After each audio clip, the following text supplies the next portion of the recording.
లక్ష్మీ కటాక్షాన్ని కల్పించగలిగినటువంటివి 5 వస్తువులు ఉన్నాయి. లక్ష్మీ స్థానములు. లక్ష్మీ స్థానములలో ఒకటి ఏనుగు యొక్క కుంభస్థలం, రెండవది పద్మం, 3 సువాసిని యొక్క పాపట, 4వది తామరపు, 5వది ఆవు యొక్క వెనక భాగం.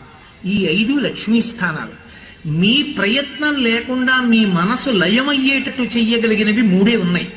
ఒకటి ఏనుగు కుంభస్థలం, ఏనుగు యొక్క ముఖం, రెండిటికి ఏనుగే, ఏనుగు యొక్క ముఖం, రెండవది పూర్ణచంద్రబింబం, 3వది సముద్రం. ఈ 3 మీ ప్రమేయం లేకుండా మీ మనసుని లయం చేస్తాయి.